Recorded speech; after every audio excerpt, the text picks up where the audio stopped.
Hello everyone, welcome back to our channel Benchmark Study. आज हम discuss करेंगे RBI circular for the month of October. और इस lecture की जो पीडीएफ है वो आपको हमारे टेलीग्राम चैनल पे मिल जाएगी, जिसका लिंक आपको डिस्क्रिप्शन में दे दिया जाएगा। तो स्टार्ट करते हैं लेक्चर को, बढ़ते अपने फर्स्ट सर्कुलर की तरफ। सबसे पहले न्यूज है हमारे रिलेटेड टू मर्चेंटिंग ट्रेड ट्रांजैक्शंस के ऊपर, जिसको हम शॉर्टकट में क्या बोलते हैं, MTT। अब यहाँ पे देखिएगा, जब भी कभी आप कोई मर्चेंटिंग ट्रेड ट्रांजैक्शन कंडक्ट करोगे तो आपको ये ट्रांजैक्शन एक पर्टिकुलर टाइम लिमिट के अंदर कंप्लीट करनी पड़ेगी। और ये जो टाइम लिमिट है ये कौन सेट करता है, ये करता है हमारा आरबीआई सेट। अब यहाँ पे आरबीआई ने क्या किया है, जो MTT की टाइम लिमिट्स थी इसमें कुछ चेंजेस लाए हैं। अब वो चेंजेस क्या है वो समझेंगे। सबसे पहले हम बात करेंगे कि मर्चेंटिंग ट्रेड ट्रांजेक्शन होता क्या है। तो देखो यहाँ पे एग्जांपल से समझते हैं। ये है हमारा इंडिया, और इंडिया में समझ लो एक कंपनी है, कंपनी ए। ठीक है। अब ये क्या करती है, ये सिंगापुर से करती है गुड्स परचेज। सिंगापुर से इन्होंने किए गुड्स परचेज, और इन गुड्स को इन्होंने क्या किया, सेल कर दिया। कहां? जर्मनी में। जर्मनी में सेल कर दिया। अब ये गुड्स जो हैं ये कभी इंडिया एंटर हुए ही नहीं।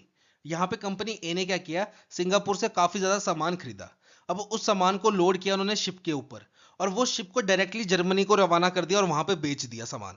ठीक है, वो सामान कभी इंडिया एंटर हुआ ही नहीं। जब भी कभी ऐसी ट्रांजेक्शन होगी जहां पे एक कंपनी क्या कर रही है, किसी एक कंट्री से सामान खरीद रही है और उस सामान को डायरेक्टली दूसरी कंट्री में बेच दे रही है, और वो सामान कभी उसकी खुद की कंट्री में एंटर ही नहीं हो रहा, ऐसी ट्रांजेक्शन को हम क्या बोलते हैं, मर्चेंटिंग ट्रेड ट्रांजेक्शंस। और आरबीआई ने क्या बोला है, जब भी आप कभी मर्चेंटिंग ट्रेड ट्रांजेक्शन कंडक्ट करोगे तो ये ट्रांजेक्शन आपको 9 मंथ्स के अंडर कंप्लीट करनी पड़ेगी। 9 मंथ्स के अंडर कंप्लीट करनी पड़ेगी ये ट्रांजेक्शन। ठीक है, ये पहले भी यही क्राइटेरिया था, अभी भी यही क्राइटेरिया है, इसमें कोई चेंज नहीं है। चेंज किस में आया है? चेंज आया है हमारा आउटले ऑफ फॉरेन एक्सचेंज में। Outlay of foreign exchange. Outlay of foreign exchange, अब ये क्या चीज होती है? देखिए, तो यहाँ पे जो हमने एग्जांपल लिया था, यहाँ पे हमारी कंपनी ए जो है वो क्या कर रही थी, सिंगापुर से सामान परचेज कर रही थी। तो बदले में इनको सिंगापुर को क्या करनी पड़ेगी, पेमेंट करनी पड़ेगी। फिर इन्होंने इस सामान को क्या किया, जर्मनी में बेच दिया। तो जब ये जर्मनी में इन्होंने इस सामान को सेल किया तो इनको जर्मनी से क्या मिलेगी, पेमेंट मिलेगी। इनको क्या मिलेगी, जर्मनी से पेमेंट मिलेगी। तो ये जो दोनों ट्रांजेक्शन्स होती हैं इसको हम बोलते हैं क्या, आउटले ऑफ फॉरेन एक्सचेंज। जब आप एक कंट्री से सामान खरीद रहे हो तो आपने बदले में उसको क्या करनी है, पेमेंट करनी है। फिर उस सामान को आप जब दूसरी कंट्री में बेच रहे हो तो वहां से आपको क्या मिलेगी, पेमेंट मिलेगी। तो ये जो दोनों लेग्स कंप्लीट होंगे इसे हम क्या बोलते हैं, आउटले ऑफ फॉरेन एक्सचेंज। अब इसकी टाइमलाइन में आरबीआई ने चेंज किया है। पहले आउटले ऑफ फॉरेन एक्सचेंज के लिए आपके पास होते थे 4 मंथ्स, मतलब 4 महीने में आपने क्या करना है, सिंगापुर को पेमेंट देनी है और जर्मनी से पेमेंट लेनी है। अब आपके पास इसको कंप्लीट करने के लिए कितने हैं, 6 मंथ्स। आपके पास कितने, 6 मंथ्स। मतलब सपोज यहां पे देखो, मैं एग्जांपल से समझाता हूं। जैसे कंपनी ए ने क्या किया था, कंपनी ए ने सिंगापुर से सामान खरीदा, तो सिंगापुर को पेमेंट देनी पड़ेगी। और कंपनी ए ने क्या किया, सामान बेचा जर्मनी में, तो इनको जर्मनी से पेमेंट आएगी। इनको जर्मनी से पेमेंट आएगी। ठीक है, सिंगापुर को सपोज इन्होंने पेमेंट करनी थी $50,000 की, और जर्मनी से इनको पेमेंट आएगी सपोज $55,000 की। ठीक है, अब कंपनी ए ने सिंगापुर को पेमेंट की सपोज 1 फेब को, 1 फेब 2025, और जर्मनी से इनको पेमेंट आई 1 जुलाई 2025 को। तो अगर हम पिछला रूल फॉलो करें तो पिछले रूल के हिसाब से ये क्या हो गया, ये फेमा का वॉयलेशन हो गया। ये फेमा एक्ट 1999 का वॉयलेशन हो गया। क्यों? क्योंकि पहले कितना टाइम अलाउड था आपको, सिर्फ 4 महीने का, और यहाँ पे टोटल ट्रांजेक्शन्स में कितना टाइम लग रहा है, 5 महीने। 1 फरवरी से 1 जुलाई आपको 5 महीने का टाइम लग रहा है। तो ये फेमा एक्ट का वॉयलेशन हो गया। ठीक है, तो यहाँ पे आरबीआई ने क्या किया, ये टाइमलाइन को 4 महीने से बढ़ा के कितना कर दिया, 6 मंथ्स। अब 6 मंथ्स के हिसाब से ये आपके एकदम वैलिड ट्रांजेक्शन है, इसने कोई वॉयलेशन नहीं किया फेमा का। तो ये चेंज हुआ है आपका आउटले ऑफ फॉरेन एक्सचेंज। जब आपने पहली पेमेंट कर दी तो आपको जो पेमेंट मिलेगी उसके लिए आपके पास कितना टाइम होगा, 6 मंथ्स का।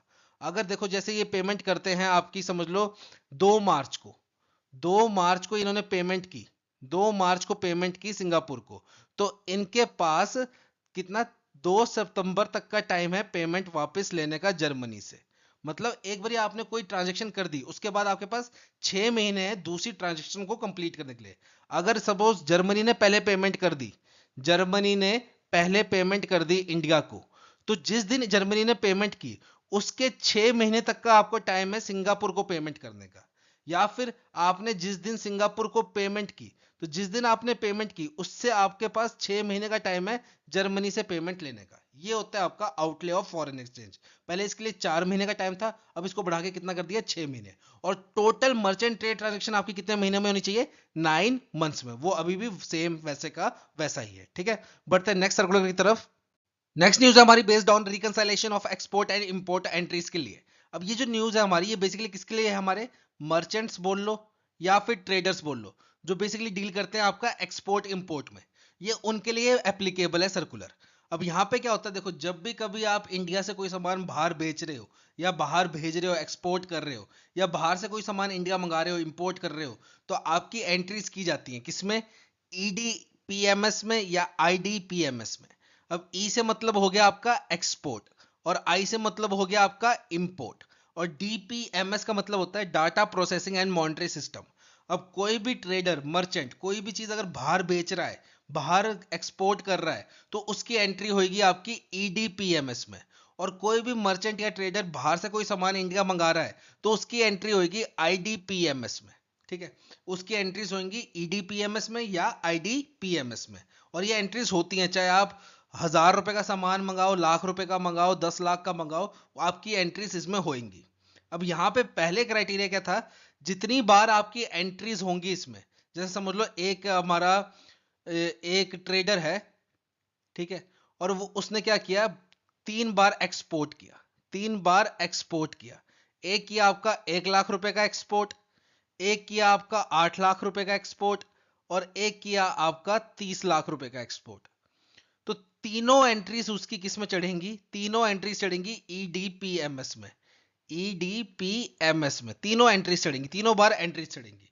अब ये एंट्रीज तब तक रिकंसाइल नहीं होती, रिकंसाइल मतलब ये रिकॉर्ड में से तब तक कैंसिल आउट नहीं होंगी जब तक ऑथराइज डीलर जो है, हमारे बैंक्स जो है, उनको सेटिस्फेक्शन ना हो जाए कि सारा शिपमेंट जो है वो पहुंच चुका है, पेमेंट हो चुकी है, सारी वेरिफिकेशन प्रोसेस डन हो चुका है। तो इसके लिए क्या होता था, काफी ज्यादा डॉक्यूमेंटेशन होती थी, वेरिफिकेशन होती थी, बैंक चेक्स लगते थे, काफी ज्यादा टाइम कंज्यूम होता था, ठीक है, फिर इसकी फीस भी लगती थी। अब यहाँ पे आरबीआई ने क्या बोला है, अगर जो भी हम एक्सपोर्ट कर रहे हैं या इंपोर्ट कर रहे हैं, और उसमें जो वैल्यू है आपकी, ठीक है, उसमें जो अमाउंट है वो 10 लाख रुपए तक का है, 10 लाख या उससे कम का है, उस केस में हमें क्या है, कोई वेरिफिकेशन करने की जरूरत नहीं है, कोई डॉक्यूमेंटेशन करने की जरूरत नहीं है। सिंपल हमें ट्रेडर ही एक सेल्फ डिक्लेरेशन दे देगा, एक ट्रेडर ही सेल्फ डिक्लेरेशन दे देगा, ठीक है। अब यहां पे क्या हुआ, देखो इस ट्रेडर ने क्या किया, इंडिया से बाहर 1 लाख रुपए का सामान दिया, 8 लाख रुपए का सामान दिया, 30 लाख रुपए का सामान दिया। अब इसको वहां से पेमेंट आनी है, फिर इसको पेमेंट आएगी, फिर ये स्टेटमेंट देगा, फिर प्रूफ देगा, इनवॉइस देगा, सब कुछ देगा, फिर उसकी एंट्री ईडीपीएमएस से कैंसिल होगी, ठीक है, चाहे फिर वो 1 लाख की हो, 8 लाख की हो, 30 लाख की हो। पहले ये प्रोसेस था। अब यहां पे क्या बोला आरबीआई ने कि देखो 1 लाख और 8 लाख वाली की केस में आप क्या कर सकते हो, आप खुद हमें एक सेल्फ डिक्लेरेशन दे दो कि भाई मेरे को पैसे मिल गए, हम मान लेंगे आपको पैसे मिल गए हैं और आपका पूरी ट्रांजेक्शन डन हो चुकी है, हम आपकी सेल्फ डिक्लेरेशन पे ही मान जाएंगे, ठीक है। पर 30 लाख के लिए आपको सारे डॉक्यूमेंटेशन करनी पड़ेगी, ठीक है। तो इससे क्या होगा कि 10 लाख और उससे नीचे की जो ट्रांजेक्शन अमाउंट है उसके लिए आपको कोई डॉक्यूमेंटेशन कराने की जरूरत नहीं है अलग से, ठीक है, कोई वेरिफिकेशन, बैंक चेक्स, कोई टाइम कंज्यूमिंग प्रोसेस नहीं लगेगा। सिंपल आप एक सेल्फ डिक्लेरेशन दे दोगे कि हाँ भाई मेरी ट्रांजेक्शन हो गई है, और आपकी एंट्री जो है वो रिकंसाइल हो जाएगी, वहां से हट जाएगी, ठीक है। तो इससे क्या होगा, काफी ज्यादा टाइम बचेगा, ठीक है, एफर्ट बचेंगे, पेपर वर्क कम होएगा, और इजी रहेगा स्मॉल बिजनेस वालों के लिए, क्योंकि वो अभी नया नया स्केल अप करना लगे हैं, उनके पास इतना टाइम भी नहीं होता इतना कि इतने कंज्यूमिंग प्रोसेस में अपने आप को इन्वॉल्व करें। तो उनके लिए ज्यादा बेटर रहेगा कि 10 लाख से नीचे वाली ट्रांजेक्शन के लिए उनको कुछ नहीं करना है, सिर्फ सेल्फ डिक्लेरेशन देना है कि भाई मेरी ट्रांजेक्शन कंप्लीट हो गई है, और उनकी एंट्री ऑटोमेटिकली रिकंसाइल हो जाएगी। ये मैंने आपको एक्सपोर्ट का एग्जाम्पल बताया, सेम एप्लीकेबल है आपका इंपोर्ट के लिए भी। अगर आप कोई चीज इंपोर्ट करा रहे हो और उसकी वैल्यू 10 लाख से नीचे की है, देखो आपने कोई चीज इंपोर्ट करवाई, ठीक है, आपने कोई चीज इंपोर्ट करी, तो आपको बदले में क्या करनी पड़ेगी, पेमेंट करनी पड़ेगी।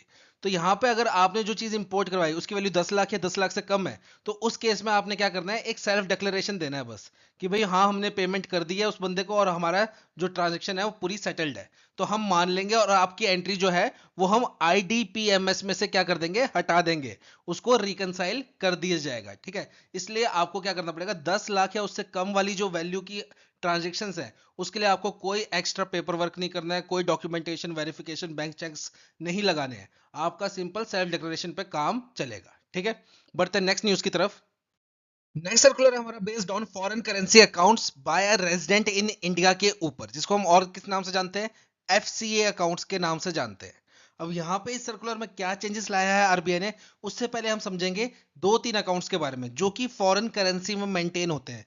फॉरेन करेंसी मतलब उसमें जो पैसा रखा गया होता है वो रुपीस की फॉर्म में नहीं होता, डॉलर की फॉर्म में होता है। ठीक है, तो सबसे पहला और मोस्ट कॉमन नाम जो आप सभी ने सुना होगा वो कौन सा है, हमारा F C N R, F C N R account. अब ये कौन सा अकाउंट होता है, foreign currency non resident account. इसे कौन ओपन करता है, इंडिया के लोग जो बाहर जाके कमाते हैं, बाहर जाके रहते हैं, जिन्हें हम क्या बोलते हैं, एनआरआईज बोलते हैं, वो लोग ओपन करते हैं F C N R account. Basically क्या होता है, जब देखो एक व्यक्ति बाहर जाता है, समझ लो एक व्यक्ति गया यूएस में जॉब करने, अब वहां पे वो पैसा कमाएगा डॉलर की फॉर्म में, अब वो चाहता है कि मैं ये पैसे को डॉलर की फॉर्म में ही सेव करके रखूं, तो उसे क्या ओपन करवाना पड़ेगा, account F C N R account. क्योंकि इस अकाउंट में पैसा जो रखा जाता है वो किसकी फॉर्म में रखा जाता है, फिक्स डिपॉजिट की फॉर्म में, और इस पैसे पे कोई भी टैक्स नहीं लगता है इंडिया में, टैक्स फ्री होता है इंडिया में, तो इसलिए इसको कौन सा अकाउंट ओपन करवाना पड़ेगा, F C N R account. फिर वहीं सपोज एक एनआरआई है जो पहले बाहर जॉब करता था, उसने पैसा कमाया, अब वो इंडिया आके वापस सेटल हो गया, तो वो कौन सा अकाउंट खुलवाएगा, वो खुलवाएगा RFC account, R F C, residential foreign currency account. ठीक है, रेजिडेंट फॉरेन करेंसी अकाउंट। अब जो एनआरआई पहले विदेश में काम करता था, वहां से पैसा इकट्ठा करके इंडिया आके वापस सेटल हो गया और अपना इंडिया में ही अपना रहन बसेरा कर रहा है, इंडिया में ही अपना कमा रहा है अब, पर वो चाहता है जो मैंने फॉरेन में पैसा कमाया था वो फॉरेन की करेंसी में ही मेंटेन रहे, तो वो कौन सा अकाउंट ओपन करेगा, RFC account, resident foreign currency account. अब बात करते हैं हम तीसरे अकाउंट की, FC account, foreign currency account, जो कि इंडिया का person, by a resident in India, जो कि इंडिया का पर्सन ओपन कर रहा है एफसी अकाउंट। वो कौन सा अकाउंट होता है, ये बेसिकली कौन ओपन करते हैं, जो कि ट्रेडर्स होते हैं और डील करते हैं किसमें, एक्सपोर्ट्स में। अब सपोज इंडिया में एक मर्चेंट है, वो बाहर अपना सामान बेच रहा है, तो उसको जो पेमेंट मिलेगी वो फॉरेन करेंसी में मिलेगी, तो उसको अकाउंट जो ओपन करना पड़ेगा वो कौन सा करना पड़ेगा, foreign currency account, FCA account open करना पड़ेगा। और पहले ये अकाउंट कहां ओपन होता था, ये होता था उन बैंक्स में ओपन जो कि इंडिया के बाहर है, इंडिया के बाहर वालों बैंक्स में उसको ये अकाउंट ओपन करना पड़ता था। ये इंडियन बैंक्स में ओपन नहीं होता था, उन बैंक्स में ओपन होता था जो इंडिया के बाहर है। ठीक है, तो जो इंडिया का एक्सपोर्टर है, इंडिया का दुकानदार है जो अपना सामान बाहर बेच रहा है, फॉरेन में बेच रहा है, उसको क्या करना पड़ेगा, फॉरेन करेंसी के लिए एक अकाउंट ओपन करना पड़ेगा, एफसी अकाउंट। और वो कहां ओपन होएगा उसका, उन बैंक्स में जो इंडिया के बाहर है। ठीक है, उधर ओपन होता था। अब यहां पे आरबीआई ने क्या किया है, उनको फैसिलिटी प्रोवाइड करने के लिए क्या बोला है, अब जो हमारे आईएफएससी सेंटर है, जो आईएफएससी गिफ्ट सिटी है गुजरात में, उसके अंदर जो भी बैंक्स हैं उसमें भी आप अपना क्या खुलवा सकोगे, एफसीए अकाउंट खुलवा सकोगे। अब आपको इंडिया के बाहर जाके बाहर के बैंक में एफसी अकाउंट खुलवाने की जरूरत नहीं है, आप आईएफएससी सेंटर में जो है, आईएफएससी गिफ्ट सिटी सेंटर जो है हमारा गुजरात में, उसमें जो भी बैंक्स अवेलेबल है उसमें अपना एफसीए अकाउंट खुलवा सकते हो। ठीक है, अब आप क्या कर सकते हो, आईएफएससी गिफ्ट सिटी सेंटर में जो भी हमारे बैंक्स है उसमें अपना एफसीए अकाउंट खुलवा सकते हो, और वहां पे आप जो भी एक्सपोर्ट करोगे सामान उसकी पेमेंट उस अकाउंट में रिसीव कर सकते हो। आपको इंडिया के बाहर जाके वो अकाउंट खुलवाने की जरूरत नहीं है, एफसीए अकाउंट। ठीक है, ये बोला है आरबीआई ने, ये फैसिलिटी प्रोवाइड की है इंडियन रेजिडेंट्स के लिए, इंडियन एक्सपोर्टर्स के लिए, ताकि और ज्यादा लोग एक्सपोर्ट्स के लिए मोटिवेट हो सके। अब यहाँ पे देखो एक और चीज बोली है, जब आपके एफसीए अकाउंट है इसमें आपको पेमेंट आएगी, इसमें आपको पेमेंट आएगी, तो आपके पास एक महीने का टाइम होता है इस पेमेंट को वापस अपने अकाउंट में लेने का। ठीक है, एक महीने के अंदर आप अपने अकाउंट में वापस लेनी पड़ेगी आपको ये पेमेंट। पर अगर आपका एफसी अकाउंट जो है वो गिफ्ट सिटी में ओपन हुआ है, ठीक है, गिफ्ट सिटी में ओपन हुआ है, तो आपके पास 3 मंथ्स का टाइम होता है आप 3 महीने तक अपनी पेमेंट एफसी अकाउंट में रखो, और अगर आपको नहीं चाहिए फिर 3 महीने के बाद आपके अकाउंट में वो ट्रांसफर हो जाएगी इन रुपीस, ठीक है। पर आपके पास गिफ्ट सिटी में 3 महीने का टाइम होता है, और नॉर्मल आप अगर कहीं और खुलवा रहे हो गिफ्ट सिटी के अलावा एफसी अकाउंट, तो आपके पास 1 महीने का टाइम होता है, ठीक है। बढ़ते हैं नेक्स्ट न्यूज की तरफ। नेक्स्ट सर्कुलर है हमारा based on special rupee vostro account के ऊपर, जिसे हम क्या बोलते हैं, एसआरवीए अकाउंट्स भी बोलते हैं। अब ये कौन लोग ओपन करते हैं, ये बेसिकली वो लोग ओपन करते हैं या वो बैंक्स ओपन करते हैं जो कि इंडिया के बाहर है और वो इंडिया में डील करते हैं काफी ज्यादा। मैं एग्जांपल से समझाता हूं। जैसे सपोज एक डेविड नाम का आदमी है, एक डेविड नाम का आदमी है और ये रहता है यूएसए में। इसने क्या किया, मशीन जो है अपनी, इसकी मशीन की कंपनी है, और इसने मशीन जो है वो क्या की, इंडिया को एक्सपोर्ट की। अब इंडिया में एक रमेश नाम का आदमी था, उसने ये मशीन परचेज की। अब यहाँ पे रमेश ने मशीन परचेज की है डेविड से, तो रमेश को पेमेंट देनी पड़ेगी डेविड को।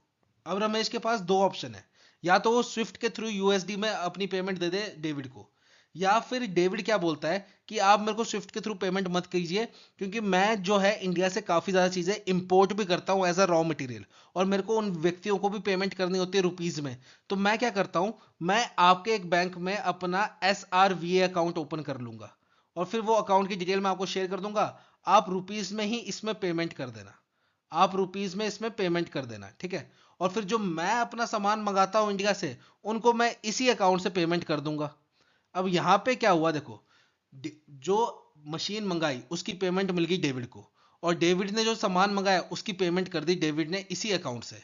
अब इसमें जो सरप्लस बच गया, इसमें जो सरप्लस पैसा बच गया, इसमें जो पैसा बच गया वो कौन सी करेंसी में बचेगा, वो बचेगा रुपीज में, वो पैसा बचेगा रुपीज में। अब यहां पे आरबीआई ने बोला है कि देखिए आपके पास अगर सरप्लस पैसा बचता है तो उसको आप आइडियल मत रखिए अपने अकाउंट में, आप उसको इन्वेस्ट कर दीजिए इंडियन की मार्केट में, और आप उससे परचेज कीजिए क्या, गवर्नमेंट सिक्योरिटीज। आप उससे गवर्नमेंट सिक्योरिटीज परचेज कर लीजिए या ट्रेजरी बिल्स परचेज कर लीजिए, ठीक है। आप गवर्नमेंट सिक्योरिटी, ट्रेजरी बिल्स क्या होता है, गवर्नमेंट सिक्योरिटीज ही होती है वैसे, ठीक है। तो आप ये परचेज कर सकते हो। अब यहां पे क्या हुआ, आरबीआई ने यहां पे इनको और अच्छा ऑफर दे दिया है। पहले जो आपका सरप्लस अमाउंट बचता था आपके एसआरवीए अकाउंट्स में, उससे आप सिर्फ क्या परचेज कर सकते थे, गवर्नमेंट सिक्योरिटीज। वही सिक्योरिटीज आप परचेज कर सकते थे जो गवर्नमेंट ने इशू की हैं। अब यहां पे इनको और अच्छा लालच देने के लिए, मतलब और अट्रैक्ट करने के लिए कि ज्यादा से ज्यादा लोग एसआरवी अकाउंट्स खोले और हमारे सारा ट्रेड जो है वो रुपीज में ही हो, हम फॉरेन करेंसी पे डिपेंड ना रहे, उसके लिए इन्होंने क्या एक क्या मतलब एक आकर्षण दिया इनको, एक और इन्वेस्टमेंट ऑप्शन दे दिया है कि देखिए, हमने माना कि आप गवर्नमेंट सिक्योरिटी में अपना सरप्लस पैसा इन्वेस्ट कर रहे हो, पर यहाँ पे आपको उतनी अच्छी रिटर्न नहीं मिल रही, क्यों, क्योंकि गवर्नमेंट सिक्योरिटीज जो है वो काफी ज्यादा सिक्योर्ड होती हैं, तो यहाँ पे कोई रिस्क नहीं है, रिस्क फैक्टर नहीं है, तो इसलिए आपको इतना अच्छा रिटर्न भी नहीं मिल रहा, ठीक है। तो आप क्या कर सकते हो, अब से ये सर्कुलर इशू होने के बाद, अब आपके अगर एसआरवी अकाउंट में कोई सरप्लस पैसा है तो उसे आप गवर्नमेंट सिक्योरिटीज में एज यूजुअल इन्वेस्ट तो कर ही सकते हो, साथ ही साथ अब आप इन्वेस्ट कर पाओगे किसमें, एनसीडी, नॉन कन्वर्टेबल डिबेंचर्स, फिर कमर्शियल पेपर्स, कॉर्पोरेट बॉन्ड्स, इनमें भी अब आप इन्वेस्टमेंट कर पाओगे अपने एसआरवीए अकाउंट्स के थ्रू।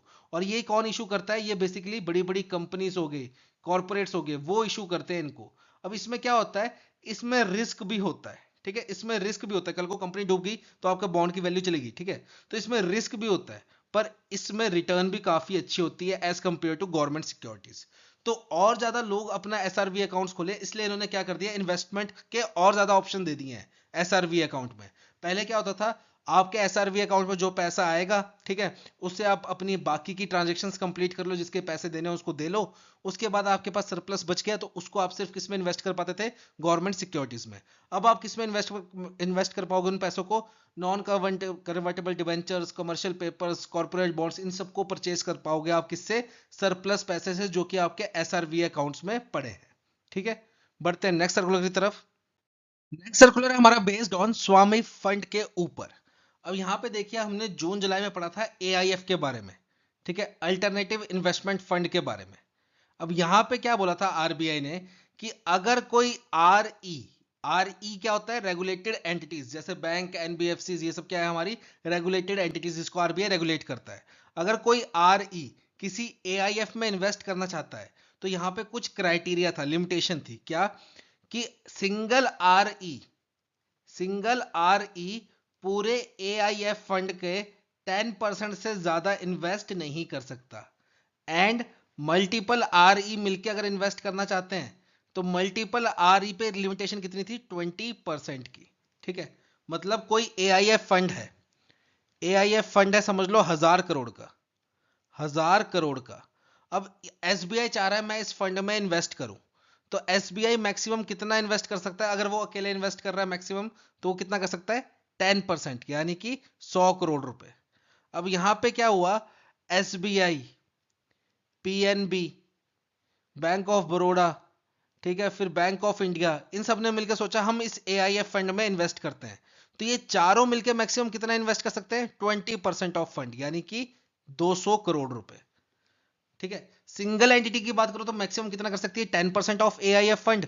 एंड अगर मल्टीपल एंटिटीज मिलके इन्वेस्ट कर रही है तो वो मैक्सिमम कितना कर सकती है, 20% ऑफ एआईएफ फंड। अब यहां पे आरबीआई ने क्या बोला है, जो स्वामी फंड है ये भी क्या है, एक तरीके का एआईएफ, तो इसको एग्जाम्प्ट कर दिया है। इस पे ये 10% वाला क्राइटेरिया, 20% वाला क्राइटेरिया नहीं लगेगा। अगर कोई स्वामी फंड है 1000 करोड़ का, 1000 करोड़ का, और एसबीआई चाह रहा है कि मैं इसमें 500 करोड़ इन्वेस्ट करूं, तो 500 करोड़ कितना हुआ इसका, 50%। तो क्या एसबीआई इन्वेस्ट कर सकता है, बिल्कुल कर सकता है। देखो है तो ये एआईएफ, तो एआईएफ के हिसाब से एसबीआई पे कितना इन्वेस्ट करना चाहिए था, एसबीआई को सिर्फ 100 करोड़।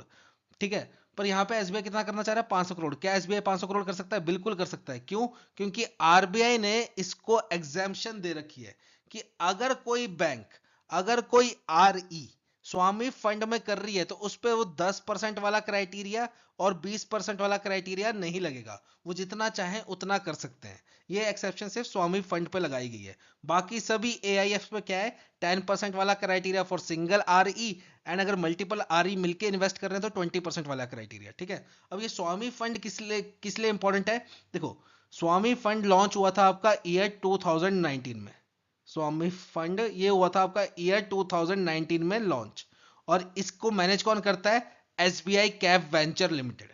अब ये फंड किस लिए लॉन्च किया गया था, ये फाइनेंस करता था ऐसे प्रोजेक्ट्स को जो अधूरे रह गए हैं। ठीक है, ये बेसिकली किसको करता था, आपके रेजिडेंशियल प्रॉपर्टीज जो बन रही होती है, जैसे बड़े बड़े फ्लैट्स बन रहे होते हैं। ठीक है, एक बिल्डिंग बन रही है जिसमें समझ लो 200 फ्लैट बन रहे हैं, 200 फ्लैट बन रहे हैं। अब यहाँ पे क्या हुआ, ये बिल्डिंग का 80% काम पूरा हो गया, 80-90% काम पूरा हो गया, बाद में कुछ दिक्कत की वजह से 10% काम रह गया और इसको फाइनेंस भी नहीं मिल रहा है। तो ऐसे अधूरे प्रोजेक्ट को फाइनेंस कौन करता था, ये स्वामी फंड। ये स्वामी फंड ऐसे अधूरे प्रोजेक्ट्स को फाइनेंस करता है, और इसकी एक कंडीशन होती है कि जैसे ही आपका प्रोजेक्ट पूरा होगा और आपको पेमेंट आएगी, सबसे पहले जो आप रीपे करोगे वो क्या करोगे, हमारे फंड के पैसे, फिर बाद में आप लोन वगैरह के पैसे रीपे करोगे, सबसे पहले हमारा फंड का पैसा रीपे करोगे। तो ये कौन कैलकुलेट करता है, आपका स्वामी फंड। ठीक है, बढ़ते हैं नेक्स्ट सर्कुलर की तरफ। अब यहां से स्टार्ट करते हैं हम इंपॉर्टेंट वन लाइनर, जो कि आपके एग्जामिनेशन पॉइंट ऑफ व्यू से इंपॉर्टेंट है। अब यहाँ पे ये 3 न्यूज हैं हमारी, और इसके बाद हमारा अक्टूबर मंथ का आरबीआई सर्कुलर खत्म हो जाएगा। तो ये अक्टूबर मंथ का आरबीआई सर्कुलर सेशन इतना छोटा इसलिए है क्योंकि हमने 2-3 न्यूज जो है वो सितंबर मंथ के आरबीआई सर्कुलर में कवर कर रखी थी, क्योंकि सितंबर मंथ का आरबीआई सर्कुलर हमने थोड़ा सा लेट पब्लिश किया था, इसलिए हमने उसमें ही कवर कर ली थी ये अक्टूबर मंथ की 2-3 न्यूज। तो यहाँ पे मेरा एक सजेशन है कि जब ये आपका अक्टूबर मंथ की वीडियो कंप्लीट हो जाएगी, इसके बाद आप प्लेलिस्ट में जाइएगा और सितंबर मंथ वाली वीडियो पक्का देख लेना, उसमें 2-3 पॉइंट्स इंपॉर्टेंट है। एक डेफ रिलेटेड क्वेश्चन भी था आपका, जिसमें आपको कमीशन दे रहा था बैंक को, आरबीआई बैंक को कमीशन देगा डेफ अकाउंट्स की सेटलमेंट के ऊपर, वो सब हमने किसमें कवर कर रखा है, सितंबर मंथ वाले में, इसलिए मैंने यहाँ पे इंक्लूड नहीं किया है। तो सबसे पहली न्यूज है हमारी रिलेटेड टू फाइनेंसिंग के रिगार्डिंग। अब यहाँ पे क्या है, देखो आप बैंक में जाओगे, आपने कार खरीदनी है तो आपको कार लोन देंगे। ठीक है, फिर आपने अगर कोई अपना सामान खरीदना है या कुछ शॉपिंग करनी है, कुछ भी खरीदनी है, तो उसके लिए आपको पर्सनल लोन दिया जाएगा। फिर आपने घर बनाना है, उसके लिए आपको हाउस लोन दिया जाएगा। वैसे ही बैंक में अगर आपने आईपीओ परचेज करना है, जैसे टाटा मोटर्स का कोई आईपीओ आया या किसी का भी आईपीओ आया, वो आपने परचेज करना है, जैसे अभी ग्रो का आईपीओ आया था पीछे। ठीक है, तो वो आपने अगर परचेज करना है तो उसके लिए भी आपको क्या दिया जाता है, लोन दिया जाता है बैंक के द्वारा। तो पहले उसकी लिमिट कितनी थी, 10 लाख रुपए। एक व्यक्ति को आईपीओ परचेज करने के लिए मैक्सिमम कितने अमाउंट का लोन मिलता था, 10 लाख रुपीज का। अब इसको बढ़ाने की सोच रहा है आरबीआई, और बढ़ा के कितना करना चाहता है, 25 लाख रुपए पर पर्सन। अब यहाँ पे क्या होता है, देखो बैंक में आप जाओ, आपके पास एफडी है, आप एफडी गिरवी रखो और बदले में लोन ले लो। ठीक है, आपके पास गोल्ड है या सिल्वर है, उसको गिरवी रखो और बदले में बैंक से लोन ले लो।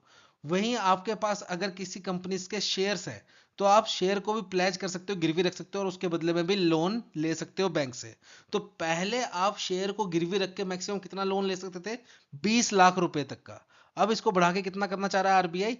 1 करोड़ रुपीस पर इंडिविजुअल। मतलब अगर एक व्यक्ति के पास 5-6 करोड़ के डीमैट अकाउंट में शेयर्स पड़े हैं, 5-6 करोड़ की वैल्यू के शेयर पड़े हैं, तो उसको हम 1 करोड़ तक का लोन फाइनेंस कर पाएंगे। क्योंकि इसमें फिर बाद में क्या आ जाता है आपका?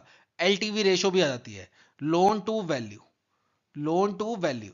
और जब ये आपके शेयर्स के ऊपर या म्यूचुअल फंड्स की जो यूनिट्स होती हैं उसके ऊपर जब लोन देते हैं तो एलटीवी वैल्यू काफी कम की जाती है, 60-70% के आसपास, ठीक है, 50-60-70 ऐसे कुछ की जाती है कम। क्योंकि ये मार्केट लिंक्ड होते हैं, कल को एकदम से मार्केट क्रैश होगी तो आपकी जो यूनिट्स हैं या आपके शेयर्स हैं उसका प्राइस भी एकदम से गिर जाएगा। और अगर हमने आपको लोन दे, समझ लो 1 करोड़ के आपके पास अभी शेयर्स हैं, ठीक है, 1 करोड़ का शेयर है, हमने आपको लोन दे दिया 90 लाख का, ठीक है, 1 करोड़ के शेयर की वैल्यू है आपके और हमने 90 लाख का लोन दे दिया। कल को मार्केट क्रैश हो गया और आपके शेयर की वैल्यू आ गई 70 लाख रुपए, तो आप हमारा लोन मत दो, कोई बात नहीं, कल को हम आपके शेयर बेचेंगे भी तो हमें 70 लाख रुपए ही मिलेंगे, 20 लाख का तो हमारा नुकसान हो गया। तो इसलिए क्या होता है, जो हम क्या कहते हैं म्यूचुअल फंड की यूनिट्स हो गई या शेयर्स हो गए, इनको गिरवी रख के जो लोन देते हैं इसमें एलटीवी रेशो काफी कम ली जाती है, ठीक है। नेक्स्ट है, आरबीआई ने क्या बोला है, जो हमारे ऑथराइज डीलर बैंक्स है, अब ये लोन देंगे लोगों को इन इंडियन रुपीस। और कहाँ के लोगों को? जो कि भूटान में रहते हैं, नेपाल के लोग हैं और श्रीलंका के लोग हैं जो इंडिया के साथ ट्रेड कर रहे हैं, उन लोगों को हम इंडियन रुपीस में लोन प्रोवाइड करेंगे। सिर्फ 3 कंट्री के लोगों को, कौन कौन से? भूटान, नेपाल एंड श्रीलंका। साथ ही साथ इन कंट्रीज में जो बैंक्स हैं इनको भी हम लोन प्रोवाइड कर देंगे इंडियन रुपीस में, ठीक है। तो ये 3 कंट्री कौन सी हैं? भूटान, नेपाल एंड श्रीलंका। अब नेक्स्ट न्यूज है हमारी एफएक्स रिटेल प्लेटफॉर्म के रिगार्डिंग। एफएक्स रिटेल प्लेटफॉर्म आपका बेसिकली किस लिए यूज होता है? जैसे समझ लो आपने बाहर किसी को, जैसे समझ लो आपका कोई रिश्तेदार है या आपके बच्चे हैं कोई बाहर पढ़ रहे हैं, उनको आपने पेमेंट भेजनी है तो आपको यूएस डॉलर में भेजनी पड़ेगी, तो वो आप किसके थ्रू भेज सकते हो? एफएक्स रिटेल प्लेटफॉर्म के थ्रू। फिर समझ लो आपका कोई फॉरेक्स कार्ड है या प्रीपेड कार्ड है, ठीक है, और वो फॉरेन करेंसी में चलता है, उसको उसमें आपने पैसे डालने हैं। जैसे मेट्रो कार्ड नहीं होता, मेट्रो कार्ड में आपको बार बार रिचार्ज करना पड़ता है, तो वैसे फॉरेक्स कार्ड भी होता है, ठीक है, प्रीपेड कार्ड भी होता है फॉरेन करेंसी में, उसको भी आपको क्या करना पड़ता है? बार बार उसमें पैसे डालने होते हैं और वो फॉरेन करेंसी में ही डालेंगे। तो वो किसके थ्रू कर सकते हो आप? ये एफएक्स रिटेल प्लेटफॉर्म के थ्रू। फिर समझ लो आप खुद ही कहीं बाहर घूमने जा रहे हो और आपको चाहिए हो बाहर वहां पे स्पेंड करने के लिए फॉरेन करेंसी, तो वो आप कहां से परचेज कर सकते हो? ये एफएक्स रिटेल प्लेटफॉर्म के थ्रू परचेज कर सकते हो। यहाँ पे आप परचेज कर लो और फिर उसको बैंक में जाके आप फिजिकल कैश ले लो या फिर वो होम डिलीवरी का ऑप्शन सेलेक्ट कर लो तो आपको घर पे आ जाएंगे नोट्स, ठीक है, फॉरेन करेंसी के जो नोट होंगे वो घर पे डिलीवर हो जाएंगे। तो ये एफएक्स रिटेल प्लेटफॉर्म के थ्रू होता है। इसको कौन ऑपरेट करता है? इसको करता है Clearcorp dealing system operate. अब इन्होंने क्या किया है, इन्होंने भारत बिल पेमेंट सिस्टम, ठीक है, जिसे भारत कनेक्ट कंट्रोल करता है, उसके साथ एक टाई अप किया है और एक पायलट प्रोजेक्ट चलाया है। पायलट प्रोजेक्ट किन बैंकों में चलाया है? पायलट प्रोजेक्ट चलाया है आपका axis bank, federal bank, ICICI bank, state bank of India and yes bank. In bank के साथ एक पायलट प्रोजेक्ट चलाया है। अब इसमें क्या बोला है, अगर इन बैंक का कोई कस्टमर है और वो चाहता है या तो फिर फॉरेन करेंसी भेजना या अपना कोई फॉरेक्स कार्ड को रिचार्ज करना या फिर फॉरेन करेंसी परचेज करना, डॉलर उसको चाहिए, फिजिकली चाहिए, वो कल कनाडा जा रहा है घूमने, उसको डॉलर चाहिए, फिजिकल करेंसी चाहिए, तो वो क्या कर सकता है? वो एफएक्स रिटेल प्लेटफॉर्म का यूज कर सकता है इसको अपनी इंडियन रुपीस को फॉरेन करेंसी में कन्वर्ट करने के लिए। और यहाँ पे क्या बोला है देखो, टोटल कितने बैंक है देखो, एक्सिस बैंक हो गया आपका, फेडरल बैंक हो गया, आईसीआईसीआई हो गया, फिर आपका एसबीआई हो गया एंड यस बैंक हो गया, यस बैंक हो गया, ठीक है। इन सभी को क्या करना पड़ेगा? या तो फिर आपका क्रेड प्लेटफॉर्म यूज करना पड़ेगा या फिर मूवी क्विक प्लेटफॉर्म यूज करना पड़ेगा आपका एफएक्स रिटेल के साथ अटैच करने के लिए और वहां पे क्या, अपने इंडियन रुपीस को डॉलर में कन्वर्ट करने के लिए, ठीक है। सभी बैंकों के लिए क्या है, 2 ऑप्शन दिए, या क्रेड या मूवी क्विक। और यहाँ पे इन्होंने एक एक्सेप्शन दिया है। एक्सेप्शन क्या दिया है कि अगर आप फेडरल बैंक के कस्टमर हो या फिर एसबीआई के कस्टमर हो तो क्रेड और मूवी क्विक वाला ऑप्शन तो है ही, साथ ही साथ आप क्या कर सकते हो, इन दोनों पे अगर आपको नहीं जाना है मत जाओ, आप अपनी पर्सनल नेट बैंकिंग का यूज करके भी कर सकते हो एफएक्स रिटेल प्लेटफॉर्म का इस्तेमाल, ठीक है। बाकी आपके एक्सिस बैंक हो गया, आईसीआईसीआई हो गया, एक्सिस हो गया, आईसीआईसीआई हो गया, यस हो गया, इनके लिए नेट बैंकिंग वाला ऑप्शन नहीं दिया है। इन तीनों को तो जाना ही पड़ेगा, या तो क्रेड पे या फिर मोबीक्विक पे, ठीक है। पर फेडरल बैंक और एसबीआई वाले क्रेड मूवी का भी यूज कर सकते हैं और अपनी पर्सनल नेट बैंकिंग का भी यूज कर सकते हैं, ठीक है। तो ये था आपका अक्टूबर मंथ का आरबीआई सर्कुलर। यहाँ पे मैंने बस मॉनेटरी पॉलिसी इंक्लूड नहीं की है क्योंकि उसमें कुछ खास चेंज था नहीं, ठीक है। बस आपके रेट्स याद करने वाले हैं, तो वो रेट्स मैंने इसलिए नहीं इंक्लूड किए कि आपका एग्जाम फिर कोई बच्चा इसको अगले महीने देखेगा, उस टाइम एग्जाम कुछ और होगा, ठीक है। तो आपने कुछ नहीं करना, कभी भी रेट्स अगर आपने पढ़ने हैं, आपने आरबीआई की साइट पे जाना है, साइड में आपको यहाँ पे रेट्स मिल जाएंगे, ठीक है। तो वो रेट्स आप एक बार देख लीजिएगा। बाकी आरबीआई सर्कुलर इतना ही था आपका अक्टूबर मंथ का। दो न्यूज़ हैं आपकी, वो हमने सितंबर में कवर कर रखी हैं, तो आप वो वीडियो देख लीजिएगा, ठीक है। मिलते हैं बहुत जल्द नई वीडियो के साथ। Till then have a nice day.